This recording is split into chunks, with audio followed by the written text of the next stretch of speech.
welcome to episode 105 of Classroom Without Walls. On this show, I interview leading social media, digital marketers, entrepreneurs, business owners to come here and share with us their best practices and strategies so that you and I, we can future-proof our businesses. So today I am really honored and excited to have my dear friend, role model and friend to come to my show to talk about top Twitter strategies that we need to pay attention to implement in 2020. Crystal Kim is our lead social media professor at HubSpot Academy. And Crystal and I first connected about 2 or 3 years ago. I don't even remember. And at HubSpot, they have an amazing conference called Inbound. If you haven't attended one yet, definitely check them out. So that was our first time connecting in person. And Crystal gave a very informative talk regarding HubSpot. And also we talk about Twitter. And so really honored today to have Crystal on the show. One of my favorite people to follow on Twitter. So thank you so much for joining us live. And we are live on Facebook, on LinkedIn, on Periscope, and on YouTube. Let me know in the comment section which country you are joining us live from, because I just love my global community. And Crystal, welcome to the show. So honored to have you. Thank you. And what I love is that I actually met you first on Twitter. I know, so mad, right? And I talk about that all the time, actually, because one of the things that you are so awesome at doing is actually sending short videos to welcome people. And so that's what you did when I came on board at HubSpot Academy. You sent this it must have taken you 30 seconds to create it. You just dashed it off and said, I'm so glad you're at HubSpot Academy. I can't wait to get to see what you're going to create. And hopefully I'll meet you at some point. And I was just floored because nobody at that point had ever done anything like that for me. And I think that it immediately gave me an incredible impression of the kind of person you are, which has proven to be true, and just very generous and kind, and really interested in all the technologies and what Twitter has to offer. And so I use that all the time as a great way to, when I'm talking with in my courses and in the classroom, I tell people, this is a great way to make a connection really fast. You're face-to-face, but you're not actually face-to-face. You're just doing a quick short video, and you are cementing who you are in the mind of that person. It's a really fantastic way to connect. And I talk about that all the time, Oh, thank you. Like, people ask me, how did you get to work with people like Crystal Kim and HubSpot Academy? I was like, because of a 10 seconds Twitter video I sent to you. People don't believe me, so I'm happy that. It's true. It's true. I mean, you when you do things like that, you just immediately move yourself forward in a way that is just memorable, and you make this connection with your audience. It's a cool thing to do, like if you're a business, to have short videos from maybe the team talking to some of your customers and your fans. We've done that at HubSpot Academy, where we actually do videos once in a while for people, and they love them. And oh my God, because you're pretty much talking directly to people, even if you're not directly in front of them. There's this eye connection that you're making that is important, and people feel like they're right with you. And so it's an amazing way to make a fast and solid connection. It's so true. I feel like in 2020, I'm moving beyond. The more digital that we have become, the more cravings that we have for more human to human interaction. So I so agree with you. And you mentioned earlier, by the way, my dear friend Peter is joining us live from UK, and he is on all the social media platforms monitoring people's comments and questions. So if I miss a comment or question from you, please feel free to tag Peter. Thank you so much, Peter. We already have 20 plus people joining us live right now. So you mentioned earlier, Crystal, you are also an active Twitter user yourself. So I want to ask you, how has using Twitter benefited what you do as a writer and as a lead social media professor at HubSpot Academy? Yeah, so it's interesting. If you follow me on social, you'll find that I talk about a few different things, but my profile looks very different than maybe what you would expect from somebody that's working at HubSpot. And that's because one of the things that I have at HubSpot, they're really awesome about encouraging, no, excuse me. They're awesome at encouraging what they call the side hustle. And my side hustle happens to be being a novelist. And so I have the incredible fortune of being published and want to get people to know my books. Excuse me. Fortunately, that's not wine, I swear. It isn't a wine cup, but it's not. It's just to keep it cold. But okay, so one of the things is I have this incredible fortune of being a published author, but a published author in today's world does not have the luxury of necessarily a large marketing budget at their publisher unless you're lucky. You just happen to have a big name. Well, isn't that always the fortune? You're on live. Start choking very attractively for all of your audience. So one of the things that I use Twitter for is for my platform to reach my audience. And one of the things that is really awesome about that is that it makes me a better educator as well, because I actually have to use the platform and I have to use it just like a small business would. I'm in it to find people to network with. I have a product I want to sell. I have people I want to network with. But I also have a wide variety of people that follow me and have different interests. So I work really hard at segmenting the kind of material that I share to try to reach all of those audiences. And so it's a fun way to think about Twitter, and that I get to talk with all sorts of different people in the areas of my life that are important to me in the world of social, in the world of books, my fellow author friends and writer friends. And also I write books that are set in Italy. So I tweet a lot about Italy and travel. And so I get to, I follow a lot of Italians and I improve my language that way too. And so there's so many advantages. I found agents that wanted to read my manuscript of my book when I was first sending it out. I've networked with all sorts of amazing people like yourself and other people in the world of social media that benefit me at my work at HubSpot. I've talked with celebrities. I had George Takei tweet something out of me and had a short conversation with him once.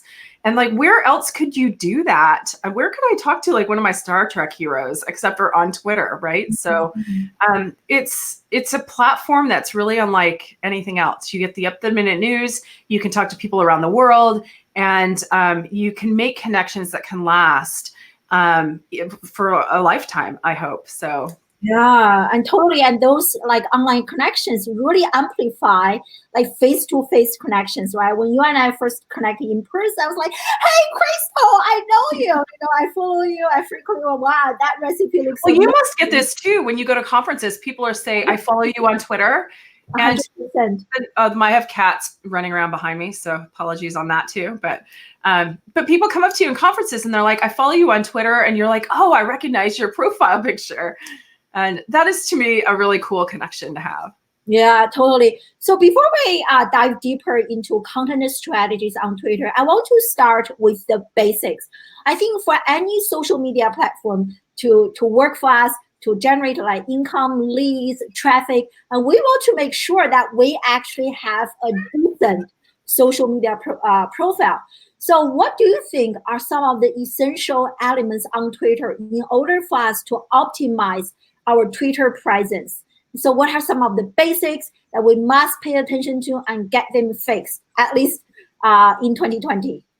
So you definitely want to have a great profile photo, something that's catchy, that doesn't have way too many words in it. You can certainly use that banner space as a CTA So for example, you'll see that movie studios and publishers do this really well. In the world of entertainment, they'll have like their latest cool new product that they're, the new thing that they've got coming out will be in the banner, but it's usually beautiful and interesting and eye-catching. So you can use a CTA in your banner, but make sure that it's always relevant and new and that it's not full of so many words that people have to read. You want something quick and eye-catching and preferably beautiful or intriguing. You want your profile picture to be either your logo, or if you're an individual, you want it to be a clear photo of yourself. I know a lot of people will put avatars up of things that they're interested in, and there's really nothing wrong with that. But I think that one of the things, like we were just saying, when you go to conferences and people say, I follow you on Twitter, and you can realize, oh yeah, I have had conversations with you because I recognize that you are the same as in the profile pictures I've had those conversations with. And that's really powerful to be able to put a human face to things. So make sure that profile picture is clear, and or that it's a logo of your business that's very clear and preferably formatted to be round and not something square that you're shoving into a round box, because you can tell and it doesn't look as aesthetically pleasing. In the profile itself, you can tag other people or other businesses. So for example, in my personal profile, I tag HubSpot Academy. I also tag my publishers, Atria and Simon & Schuster. And you can also use hashtags in there as well. And you can use emojis, which are great to be able to quickly categorize maybe some of the interests that you use. The other thing that you have is a link. And that link is really, really important. It should either be the link right back to your business, or it should be a link where people can reach you in some way or another. Or you can use services, for example, Linktree allows you to add multiple links in on one. So like if you click the link in my Twitter profile, which is Crystalline, and with one N at the end and two L's in the middle, you will actually get to it will open up and there'll be a list of some of the top things that you could do. It might be a new recipe that's related to food history, because my books are about food history. It might be a downloadable cookbook. I often put in links to my Twitter courses or my latest, like, for example, if I have a new course at HubSpot Academy, I'll often put that in my link. So I have the ability to send people a bunch of places really easily with using just that one link.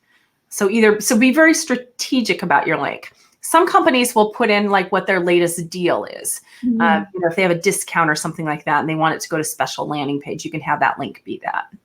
I find that people don't always click through on that bio though. So make sure that you've got CTAs in the actual posts. Those are going to be the things that people are more likely to click on. Wow, those are some really great tips. I love how you mentioned add, call to action, which is something that I'm now really good at. And I want to ask you, you mentioned adding hashtag. So if we add hashtags kind of in our bio on Twitter, will that enhance our searchability, be more likely to be discovered? Will the hashtag actually show up in the search results, do you know?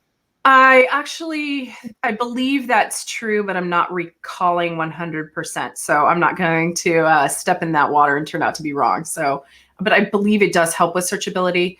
What it does do is when you click on that link, that hashtag, it takes you to, relevant people. It takes you to tweets that are relevant to what you are associated with. So for example, if I worked in recruiting for HubSpot, for example, I might want to have hashtag HubSpot Life in my bio, because then people could click on HubSpot Life and see all these photos of all these people that work at HubSpot, which is kind of cool. So, or things that people at HubSpot are doing. So it's relevant for the people that follow my bio, that look at my bio, to see things that are connected to me. So if you work for a company, it's a great way to maybe have people look at a branded hashtag. Yeah.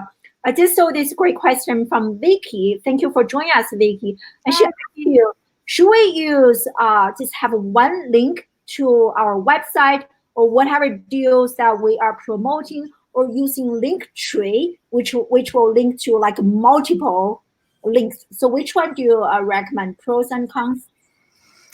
I think it really depends on the campaign that you're running. And if you're an individual or if you're a business, A business, for example, might not be interested in using Linktree because you're not sending them directly to a property your own website right away.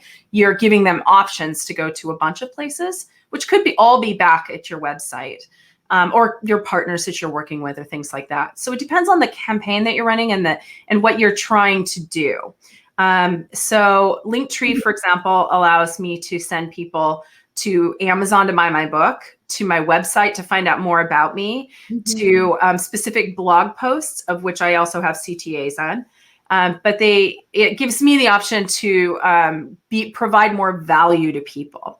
So for me, a tool like Linktree, and there's other tools that are similar out there, but I find that that's useful for me as an individual and what I'm trying to accomplish. But a business, for example, might really have, they might have a brand new product that they want to have people aware of. And that link might be to the landing page that announces it to the world, for example. So I would kind of weigh it on what you really think that your needs are. Well, I love this because I used to use Linktree to add so many links. But now my goal is to really grow my LinkedIn presence. So that's the only link that I have, which is LinkedIn. And people will just know exactly where to go to find me, to grab me, and I update my LinkedIn profile pretty regularly. And speaking of which, so how often you think we should kind of update our bio and the cover picture? And is there like a magic number or like? I would leave your profile picture alone if you can. I had the same profile picture until recently. I changed it. And that's because I'm pretty sure that maybe I should update it since 2008, right? So when I joined, I had the same photo. I don't think I look terribly different. A few more lines around the eyes, but I thought, okay, it's about time I can change that up. What you want is that people see your profile picture the most in their feed. So that's who they identify with most. So if you do change that photo, make sure that you're changing that to be something that's still just as recognizable. If you can change up your banner as often as you like. I would change it up related to campaigns, for example, or what you're trying to sell. Or if you just want to have a general branded banner that represents your business and you don't want to have to worry about it, that's totally fine as well. It really depends on what you're trying to accomplish.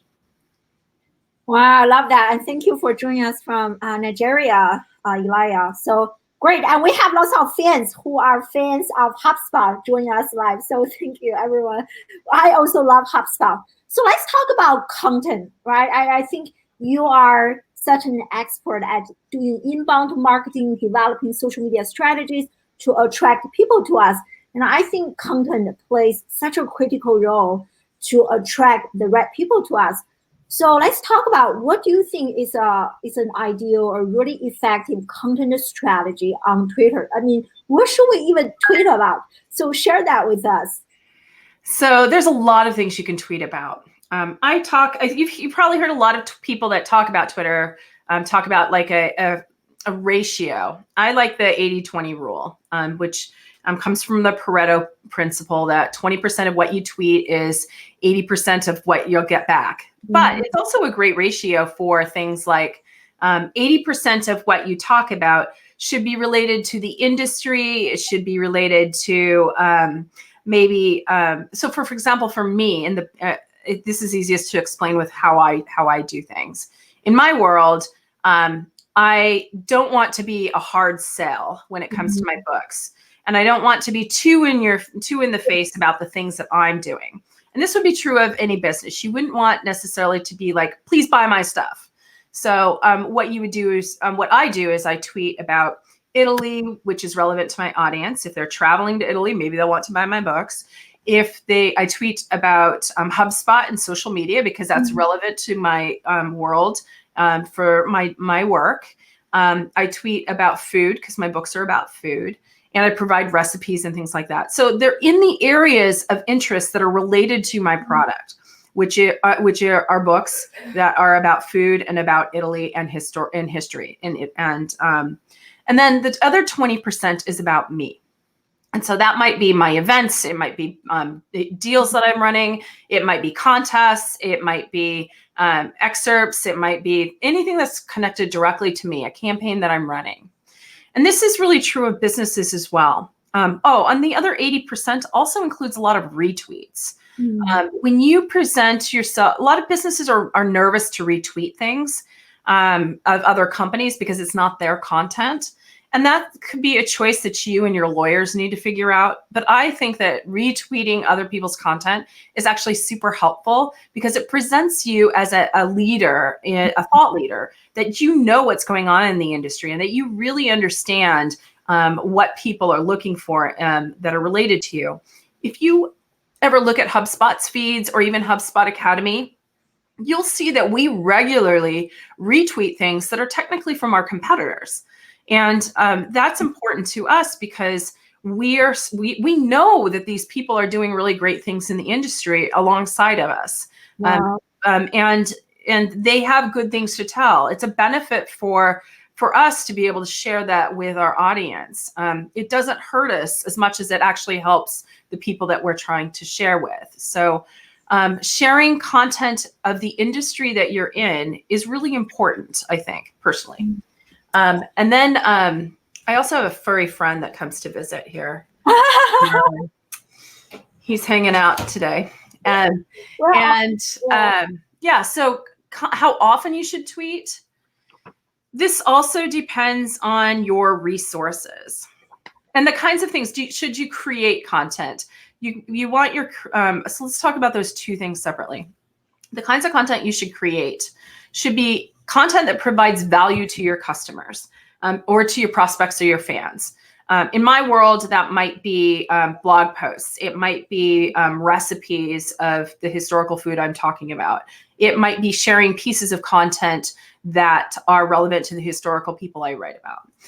Or it might be social media articles, or it might be my latest course that satisfies some of the social media fans that I have.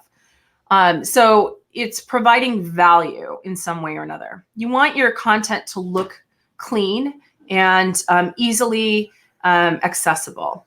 Canva is a tool that I love and I use all the time. And there's so many people that know about it, maybe have not started using it. It's inexpensive. There's a free version too. But I recommend the business versions that there are, which are not necessarily overly expensive. And so those are really fantastic, it's a really fantastic tool to be able to create quality, beautiful content that looks professional and well polished without necessarily having to break the bank.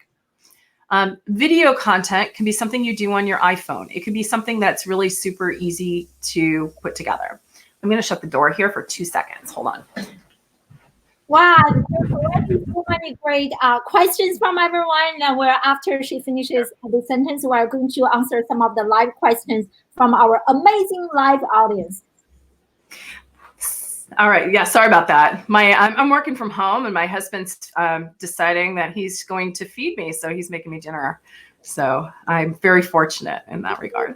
I work with a cook. Like HubSpot is such an amazing company. First of all, you can work from home. Second of all, they support you to do side hustles. Wow, this is like so amazing. And I love HubSpot. I could talk about HubSpot all day. It's the best company ever. I'll share this with you. I said that he already has full certifications. Wow, that's awesome. Based in Nigeria. So that is so lovely. Is one of those the social media cert, I hope? If not, you should take that one next. I so agree. And I have a question. So definitely stay until the end. I have some questions for Crystal regarding some of the new courses that she's working on for HubSpot Academy. So you will be the very first to know. So let's answer a few questions from our live audience. Oh, hold on. My computer is giving me a hard time to share my screen. Let me try to, hold on, give me 1 second, but let me just read the question. You know what? I never answered, while you're figuring that out, I didn't answer how often to tweet. Yeah. So I would say it depends on your resources. If you're a person of one and you don't have a lot of time, maybe queue up some evergreen content to tweet once a day. If you can tweet a couple times a day. There's really no limit to how often you can tweet. But the thing to think about is like if you're at a conference and you're live tweeting, be careful not to live tweet so much that you're overwhelming people's feeds. If you can only tweet a couple times a week, that's fine. But the general rule is be consistent, because when you're not tweeting, people might forget about you. So that's my answer on that. Thank you. So for answering that question, so here's one question from James, and thank you for joining us live, James. What is the one thing you shouldn't do or expect from using Twitter? That you shouldn't do? I am not a fan of selling things through direct message. If you're going to use direct message to reach out to somebody, don't send them an automatic direct message saying, oh, thank you for following me. Now go buy my book, or go buy my, go here and download my white paper, or we just have launched this new thing, go buy it. That is not, it's really annoying for most people. It's spammy. And you need to earn that trust a little bit first. You need to provide value in ways that people want to consume it, rather than putting a sale right into their inbox. It's probably not what some people want to hear, but I actually will block people that when I follow them, they immediately respond with something that they want to sell me, because that's not why I followed them. I followed them because I'm interested in their content, but I don't know them, and I want to get to know them a little bit more, but I don't necessarily want to be sold to right away. So that's why engaging with your fans is better. So I would say make sure you're using direct message like you would use for your friends and family. Have conversations with people, but don't use it to sell to people.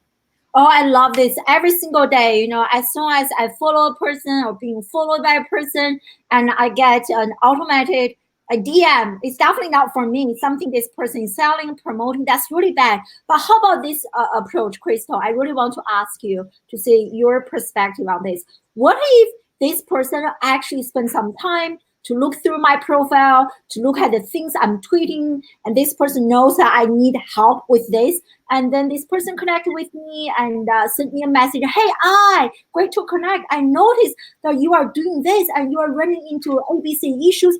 Check out this. And I did some free video trainings on this, and take a look. Maybe the content can help you. So what do you think about this approach? You are also sending people something, but kind of softer. I think the softer approach is better. What's ideal is to basically make sure that you have a rapport with somebody first. I like Twitter personally to use it more for networking with people, so that when I eventually need to reach out to them, they know who I am. So I will reach out to people and say, hey, we follow each other on Twitter, and I'd love to talk to you about this thing that I'm doing, and to see if there's a mutual opportunity to work together. And I do that when I think that there's something beneficial for them involved, not me just pushing a product at them. So I use it more for networking. I think Twitter is better for networking. Selling directly on Twitter is not always that easy to do. And even a lot of the best people that are doing social selling on Twitter will tell you this very same thing. It's about building up a rapport. It's about getting to know people. It's about having conversations. Have lots of little conversations with people, even about stuff that is not relevant in any way. So for example, when my book is coming out, I actually have a lot of conversations with booksellers long before the book comes out, and somebody might post a photo of a cat, and I will comment on that, and we'll get to know each other a little bit, and then I have a better shot at potentially getting my book in that store later on. So use it in those sort of ways. I think that softer is helpful. Wow, I love this. Really, really great response. So let's take more questions. So here is another one, and this one is from Lori. Thank you for joining us live. So this is going back to what you mentioned earlier.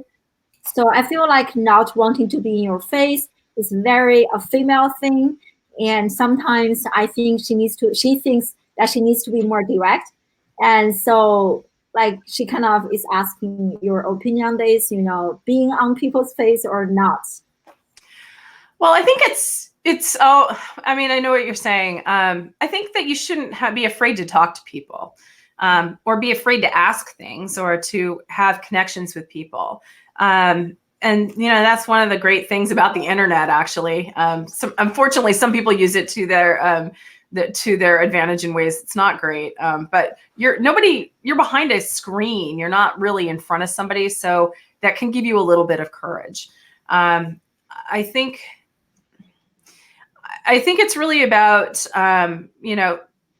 if you it doesn't hurt to ask, is the way I look at things. I have asked all sorts of people things in social media and Twitter, and hoped that they'd get back to me, and never really thought that they would or expected them to. But I've been shocked at how many people do respond, whether that's just to a comment I made on one of their tweets or actually a direct message of some kind.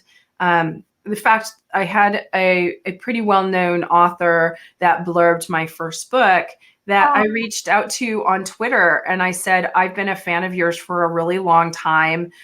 Our books are in a similar vein, and mine comes out soon. And I'm wondering if you'd be interested in potentially taking a look at it. And I was floored when this person said yes. And that's because I just took a chance and I asked. So if you don't ask, you won't receive.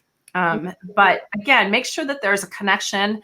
Make sure that there's something that could be potentially mutually beneficial when you make those asks. Yeah, definitely. Oh, this is a great point. And I'm just reading this comment. Krista, thank you for joining us. Even though in 2020, right, I feel like Twitter is so old already. There are still lots of people who are new to Twitter. So for those people who are kind of getting started on Twitter, they don't particularly enjoy Twitter yet. So what are some of the tips you can share with them? Like, what are some easier ways that they can get started, especially on Twitter? The content is so fun. You just like, oh my God, I just tweeted something, nobody's engaging with me. Did anyone even see that piece of tweet?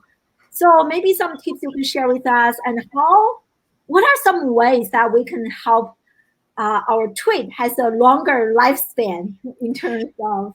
So I love Krista's comment about how she hates Twitter, but there's hope. It's such a great platform once you start to use it, once you start to get comfortable, and once you start setting some goals for yourself and figuring out what your limits are. Twitter is a very contentious place right now. It is it's politically frustrating, regardless of which side you're on or which country you're in. There are disasters happening everywhere that you can't help but feel something for. Hopefully, there's a soul and a heart in you. And there's just a lot of news and there's also a lot of spin and a lot of fake news and a lot of bots and a lot of people trying to get everybody's blood boiling. And you have to kind of limit your time that you spend looking at things that are not fruitful for you, and that are not helpful in a lot of ways, and focus more on what your goals are. You can set up lists, for example, that will allow you to focus specifically on the industry topics that you care most about and focus on those and retweet and share. There is a lot of content. It's a ton of content. Again, lists are a great way to find out more about how do you streamline. You can use tools like TweetDeck, or there's other social media platforms. Actually, HubSpot has a social media platform in its enterprise product. There's tools like Hootsuite and Buffer that allow you to schedule your content, but also some of them allow you to look at select hashtags and feeds of people that you might care about your lists. Those are really, really helpful. As for being able to figure out how to keep the lifespan of your tweets going, you can actually send tweets more than once. It's not like once you send it, that's it. I mean, how many times did you tweet out that this? At least 10 times. 10 times. Yeah. And I tweeted it out at least four or five times, right? So because people are watching at different times, people are seeing things at different times. You want to be a little careful. When you have an event, it's much easier to share things multiple times because you know that people are a little bit more understanding of that. But if you're tweeting like the same like deal tweet out or the same like blog post over and over multiple times over the course of a couple days, that can be frustrating. What I do is I try to schedule my content so that it appears maybe twice a week at different times of the day. Because people are in different time zones, but if you're a big business that has a lot of content and you're sharing out, you might have 20 tweets a day. You can recycle them. I would just recycle them at different times and recycle them on different days and try to keep some evergreen content. I actually schedule some of my evergreen content to basically last for I'll schedule for 4 or 5 months ahead on some of my content and have it appear like twice a month. So there's nothing to say that you can't have more than one tweet on a subject. Yeah, totally. And I want to go back to a point you mentioned earlier. So if you are just copying and pasting the same tweet multiple times a day, and you will be locked. Like one time I got locked out of Twitter. I was doing you can't do the same tweet. It's got to be different. Exactly the same tweet. I don't know what I was thinking. I just kind of scheduled multiple times throughout the day. And then I can't use Twitter anymore. So I got locked out. So don't ever do that. Yeah. I'm glad you mentioned that because actually I use HubSpot and it flags it if your tweet's the same so that I can't. It won't let me do it, which is awesome because then I won't ever get banned accidentally. Yeah. So look for tools that will help you do that. I think a lot of the tools that are out there are helpful in preventing you from doing that too many times. Yeah. I want to also ask you how much scheduling do you do and how much real life tweeting do you do? I don't know if this is true or not, but I asked lots of my guests. Like I heard, according to rumors. And if you always schedule the content is less likely to show up. And is that true or not? I don't know if that's true. I would want to test that. I don't always schedule content. I would say probably maybe half of my content is scheduled. But the other half is me actually talking to people or commenting on things that other people have shared.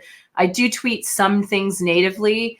When I just happen to, it's just easier in the app sometimes, in the Twitter app. But I engage a lot on Twitter, with all sorts of people. And so a lot of my tweets are actually just engaging. And that's what Twitter wants to see. They want to see you actually having conversations with people. Yeah. So that way, when I do schedule things, they are more likely to show up because it's not just scheduling things. Yeah.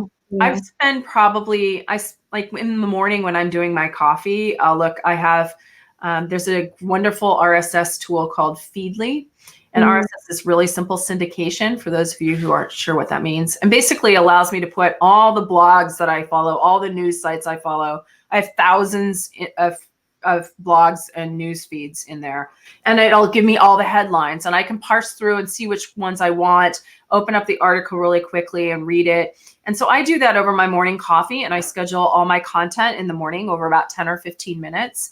And sometimes I'll do it on the weekend. I'll schedule the week ahead when I'm really busy. But then during the day, I pop in a few times a day and I have conversations with people. And that's what I like the most. I like actually seeing what other people are saying and joining conversations and talking to people. And for me, that's where I get the most value. So going in a few times a day is fun for me. So I do that. It's actually harder to stay away from Twitter for me than it is to get myself to do it. Oh, I love what you just mentioned to me. One of the many features I really love about Twitter is to practice social listening, right? So maybe you can first share with us and what is social listening for people who don't know, and how we can leverage social listening to produce better content and to generate more leads and to have more customers, the right people discover us. So talk more about social listening with us. So social listening is hugely important, particularly if you're a business. And there's lots and lots and lots of tools out there to do this with. But you can also do this by just setting up lists of people that you want to watch and see and nurture. I talked about, for example, when my book was coming out, one of the things that I did is I put together a press list in the months beforehand, and of all of the journalists that might potentially review or cover my book. And I just have small conversations, casual conversations. Like I said, those cats, they're beautiful. Let me comment on that. And I get people to know me. So that way, when my name comes across their desk later, they'll be like, oh, I know that person, sort of. Because a lot of times, that's the thing about social, is when you see a name over and over and over, you feel like you kind of know that person, even though you don't. So getting that affinity and that loyalty is really helpful. So I do that with lists. I monitor and see what interesting things that people are saying. I do that with with editors. I do that with reviewers and librarians and booksellers.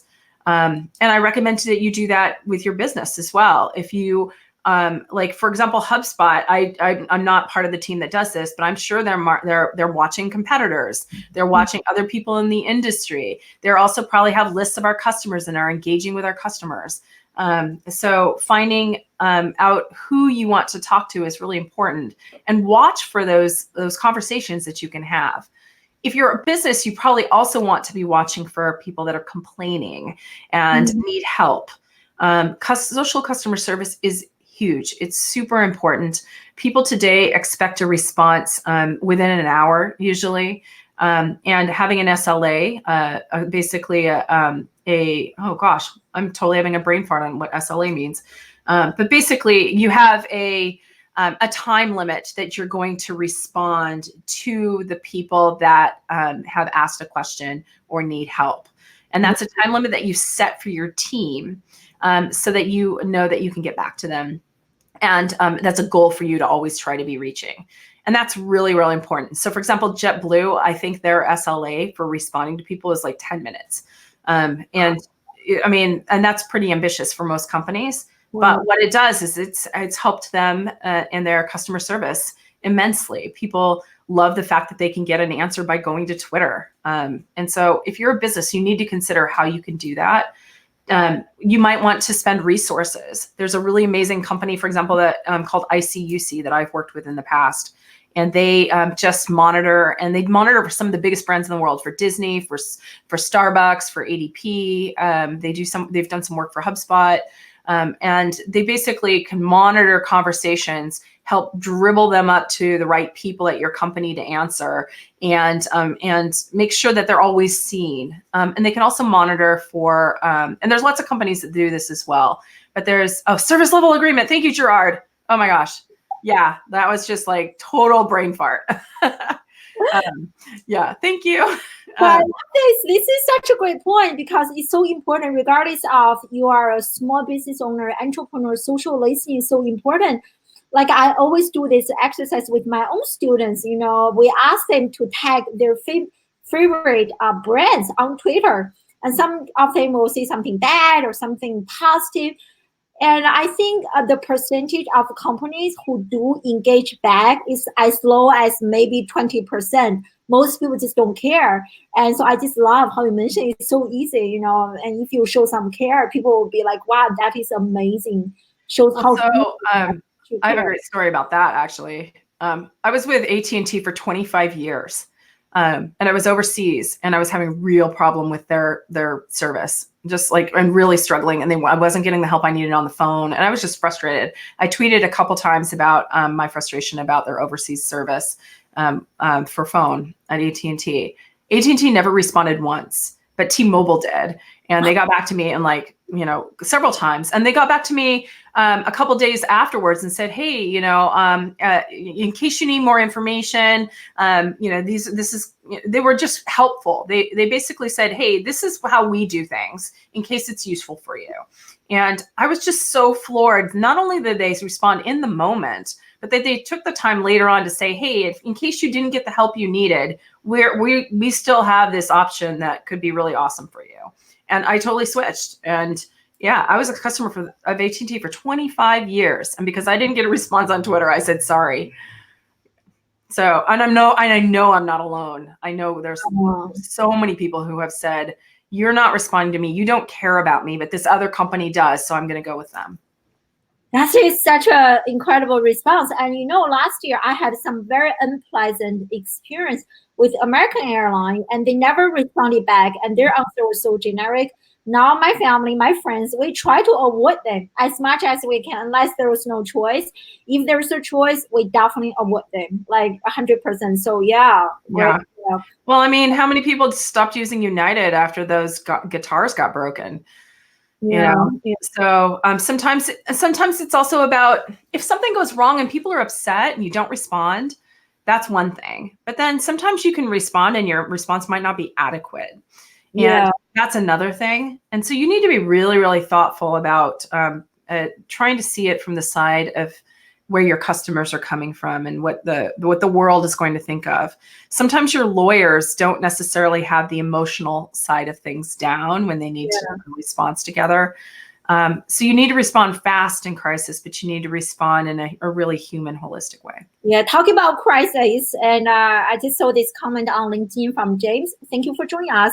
And he's asking, how about when the customer is really negative and just like complaining nonstop? And so what do you do in that type of situation?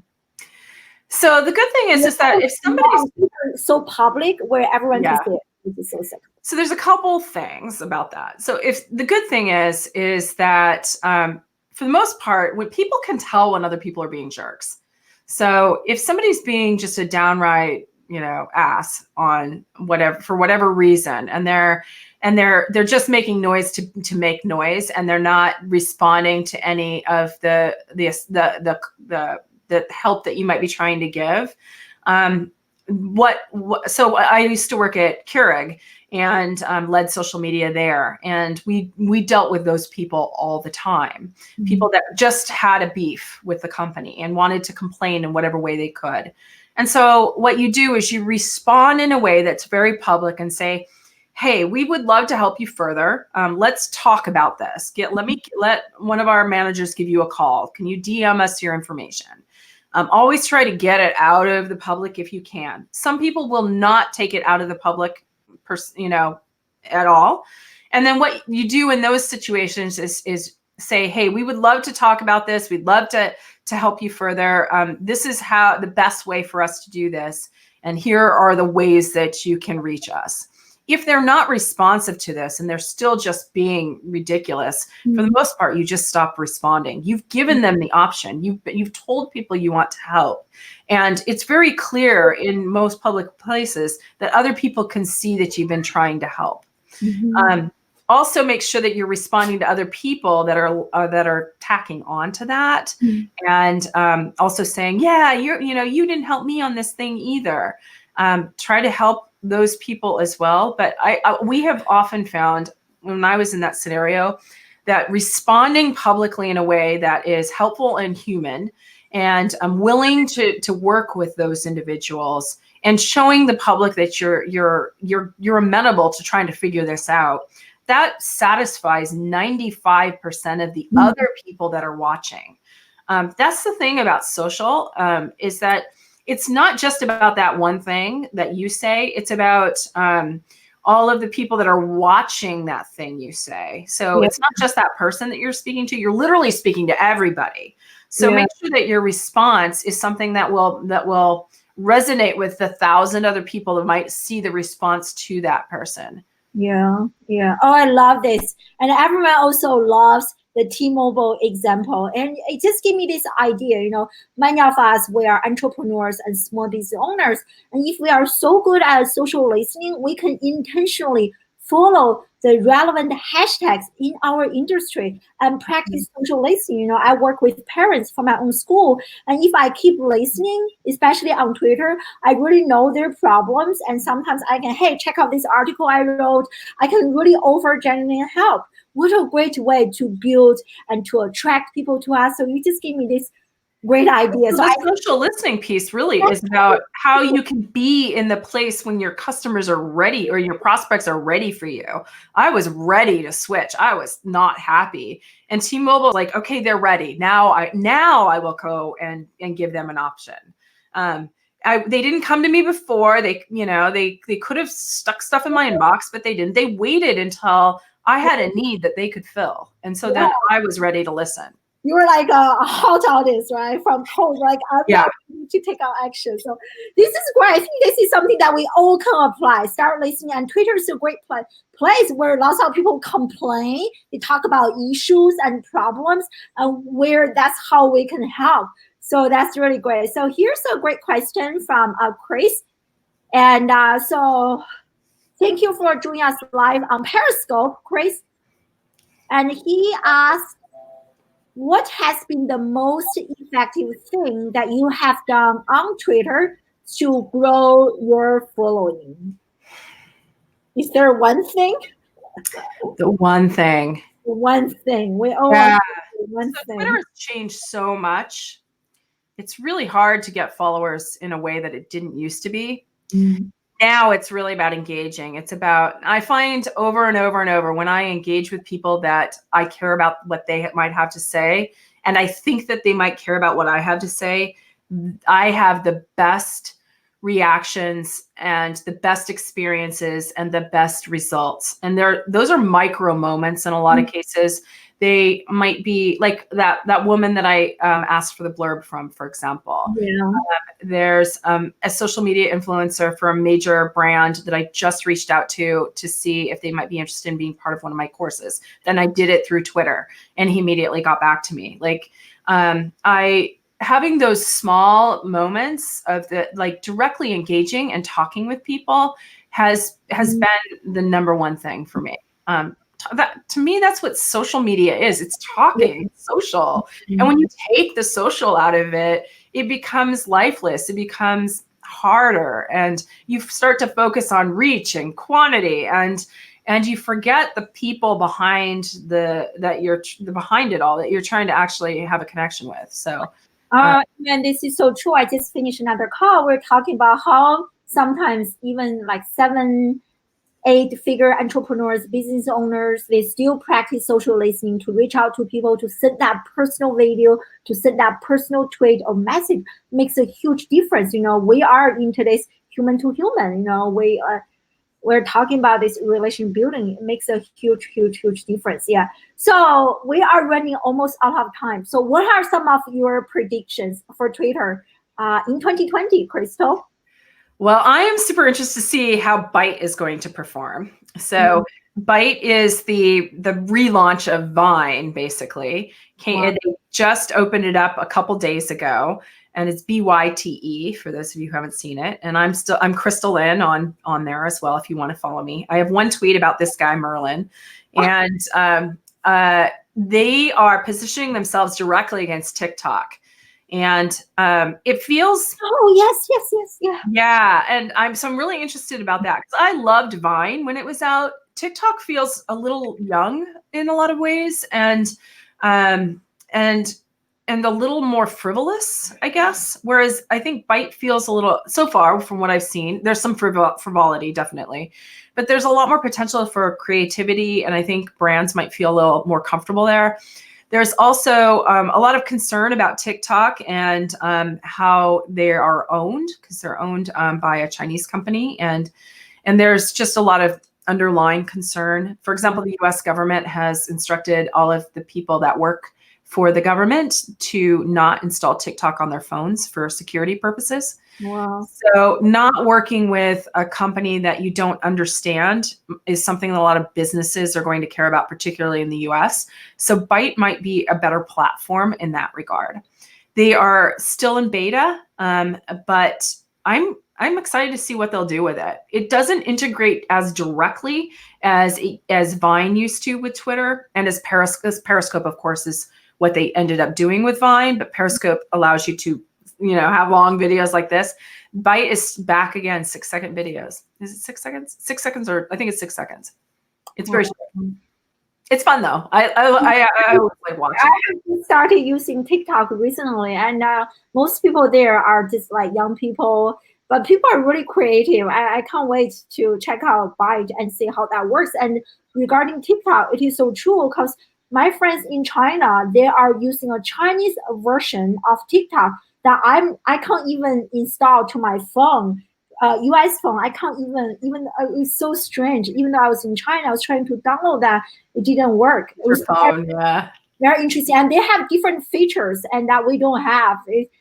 It's very interesting. Yeah. Yeah, So, they're owned by the company that owns TikTok has a totally different version. Yeah, you're right. yeah. So Byte might be an interesting opportunity for American companies in particular, or European companies that are just they're not sure about TikTok. I think that we're going to still see more and more engagement. I'm starting to see more ads than I used to. So it'll be interesting to see where Twitter takes that. I think that the viability of ads is still a little, for businesses to use it is still on the fence. I know that when I've used it and when HubSpot Academy has used it, it's kind of meh. There's results, but they're not as great as they could be on other platforms. So I think they still have some work to do to make their ads useful and relevant for businesses. But I think that it's going to continue to be our number one news source in the world. Well, I love it. I can't wait to check it out. So what are some other courses that you're working on for HubSpot Academy? I know you recently just launched Advanced Tutor Strategy, which is free. Everyone should check it out. So any other courses that you are working on that we should be checking out and paying attention to?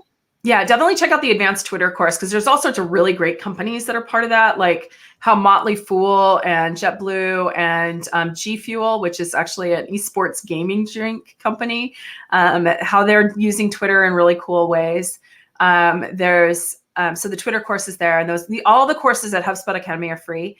I also just launched Fanocracy, which is one that I did with David Meerman Scott and his daughter Reiko Scott for their new book, Fanocracy. And it's all about the science of being a fan. And that was super fun to work on. And the book is really interesting. And the course is super cool. And we actually have Brian Halligan from HubSpot, our CEO, is in the course. And he talks about like how basically HubSpot was built on fandom, on being a fan. So it's a cool, fun course. And then I've got some other awesome social stuff that I'm doing over the course of the upcoming year. We're launching some new things, some updates to our Facebook course. And I'm looking at the social media certification now and seeing how I can make that even cooler. And so there's a lot of really exciting things coming up in 2020 for HubSpot Academy. I'm so excited because I really love organizations like HubSpot that are making such a big difference to shrink the gap between academia and the industry. And I believe students need to learn from practitioners.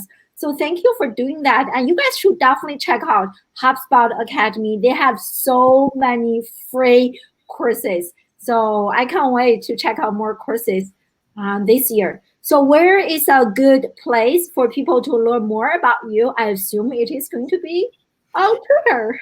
Oh, yep. There we go. Twitter at crystalline.com. If you're interested in me and my books, you can go to crystalking.com and learn more there. I'm on every single social media platform. So if you search for my name, it's likely you'll find me because I've been on all the social channels for so long. I tend to come up pretty quickly. And I, of course, love new followers. So who doesn't? Who doesn't, right? We're all full of cats today. Isn't the internet all about cats, though, right? Yeah. Merlin. Smart. She has joined so many live streaming shows. Yeah.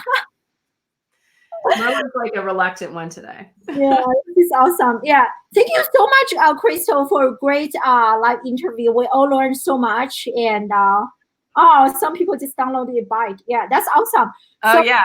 Follow me on Byte. I'm Crystalline on Byte too. Oh my God. Okay, I need to make a note. Mostly so that I can follow you when you make cool videos. Wow, this is great. Yeah, I'm going to. Oh, they said James wanted to connect with you on LinkedIn. It seems like they need your email. So maybe, James, you can connect with Crystal on Twitter first, and maybe you will DM him your email. Yeah, I get so much spam on LinkedIn that I actually keep that locked down because I like to use LinkedIn for people that I personally have met and want to connect with. I find that the other social channels are better for general conversation, but LinkedIn, I tend to get a lot of salespeople trying to sell me something. Amen. Amen. I hear you. Yeah, so much. Oftentimes, I miss very important messages from my friends, like because I got so much like junk. Yeah. So yeah, I hear you. Every social media vendor in the world wants to talk to me. That's for sure. Oh, awesome. Thank you so much for joining us live, everyone. So this show is on every Wednesday at the same time, 5 p.m. And next week, we are going to have my dear friend Brian to be on the show. And we don't know a topic yet, but I promise you it is going to be amazing. Probably somewhere about like around like H2H, human to human, building human to human connections. So I hope you guys can join us live next Wednesday, the same time, same location, and make sure you follow Crystal on Twitter and other social media channels. And thank you so much again, Crystal, and thank you so much, everyone, for joining us live. See you next week. Bye. Ciao.